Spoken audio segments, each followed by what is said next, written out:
Bismillah. Umar ibn al-Khattab radhiyallahu anhu aytadi: "Salasatun tusbitu lakal muhabbata inda akhik."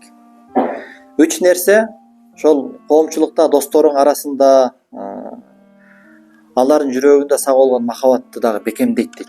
Достордун алдында кадыр баркындыгы дагы көбөйтөт, достор менен болгон достугуң дагы сакталат дейт. Биринчиси, дайым жолукканда саламды сен баштап жүр дейт.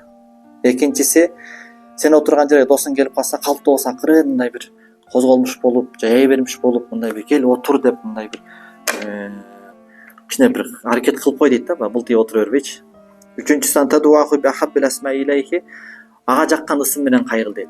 Шылдыңдап, жаман лакап менен айтпай, ага жаккан ысым менен кайрылып жүргүн дейт.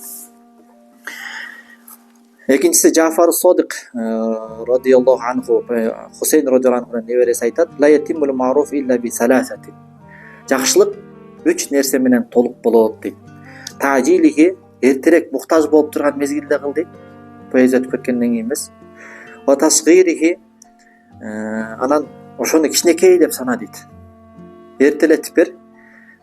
Муктаж болуп турганда бер. Анан бергениңди көп көрбө дейт. Аз көр дейт. Ошо арзыбаган нерсени берип атамын деп бил дейт. Ва сатрихи, анан жашыр дейт. Эч кимге айтпа дейт. Өзүнө да айтпа дейт. Мен сага бергем, билесиң, убагында сен кыйналып турганда берип бердим белем дебейчи. Эгерде сен аны эртелетип берсең, өз убагында муктаж болуп турганда берген болосуң дейт. Эгерде аны кичинекей санаган болсоң, Кудай аны кыямат күнү өтө чоң кылып берет дейт. Эгерде аны жашырган болсоң, ашкере кылган болсоң, Кудайым кыямат күнү ашкере кылат да. Жашырган болсоң дейт. Ошо Алла Таала Кур'ан-ы Каримде "Я юхалладина аману ла тубтилу садакатикум бил манни вал аза." Эй имандуулар, кылган жакшылыктарыңарды, садакаларыңарды билдет кылып, жана ыза жеткирүү менен аны жок кылып албагыла дейт да. Ошондуктан Саид Нурси рахимахулла айтмакчы, бисмилла менен берип, бисмилла менен алышыбыз керек. Бисмилла менен бергенде Аллахтын аты менен берип атабыз. Анткени себеби Алла Таала Кур'ан-ы Каримде Мухаммад Саид Рамазан Бути айтат: "Мен тахадди кылам" дейт да, вызов таштайм дейт да. Канат алып келгилечи Курандан бир аятта ошол мүлктү Кудай Таала силердин мүлкүңөр, бул байлык, бул дөөлөт силердин мүлкүңөр, муну силер таптыңар, силердики деп бизге таандык кылган бир аят барбы дейт. Бардык жерде розакнакум, биз силерге берген, биз силерге рызкы кылып берген деп бир гана жерде багы мустахлиф ошол жерде силерге ээ кылдырып койдук деп гана бир аят келген болбосо дейт. Демек, Алла берген малды сен эмнеге өзүң аттан бересиң дейт. Сага бир бай келип туруп, "Бай Талгат, кошуналарыңа бу акчаны таркатып койчу" десе, барып алып туруп өзүң аттан берсең эмне болот? Тигин аттан берсең керек да. Аны алган адам дагы сен атыңан алып алса, сага бир жеген ноозу уялат болуп, сага бир өзүн баягы орусча айтканда деп коет.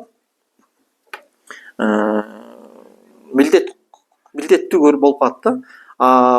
Эгерде алып атканда бисмилла деп ошол билип, бул Алланын мүлкү деп билип, бисмилла Алланын аты менен алган болсо, сага ортомчу, себепчи болгондугуң үчүн рахмат айтып дагы негизги милдетти Аллага билдирет дейт. Баягы башка жер айтмакчы, падыша сага бир белек берип жиберсе, анан берген адамдын бүтүнө падышаны унутпасаң бул кандай апендичилик дейт да. Ошондуктан нематка себепкер болгон адамдар, бизге нематка себепкер болуп бирөө белек кылат, жакшылык кылат, рахмат, Алла ыраазы болсун дейбиз. Пайгамбарыбыз адамга рахмат айтпаган Аллага рахмат айта албайт дейт. Анан силерге бирөө жакшылык кылса, силер дагы ордуна материалдык жакшылык кылгыла дейт. Эгер анта албасаңар, анда тил менен ыраазы болгоңарды билдирип койгула дейт.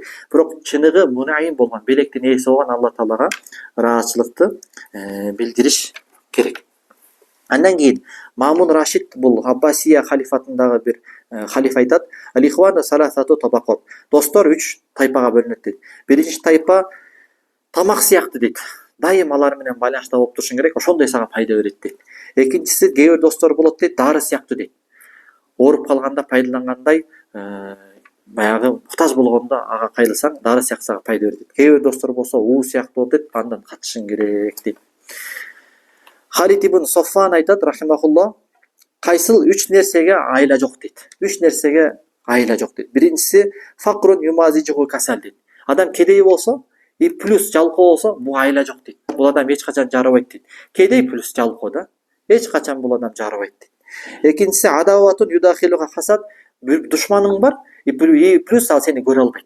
Бул адам эч качан айыкпайт дейт. сенин душманың, и плюс сага көрө албастык кылат. Бул адам айыкпайт дейт да, өтө жаман дейт. Үчүнчүсү, морозун юқоридуху харам, каарылык коштогон оору дейт. Адам төрүнөн көрө жакын кылып 80-90га чыгып калган адам болсо, ооруп калса ал адам айыкпайт дейт да. Ошо менен кете берет дейт. Субханакаллаху ва бихамдика, ашхаду ан ла илаха илля анта, астагфирука ва атубу илейк.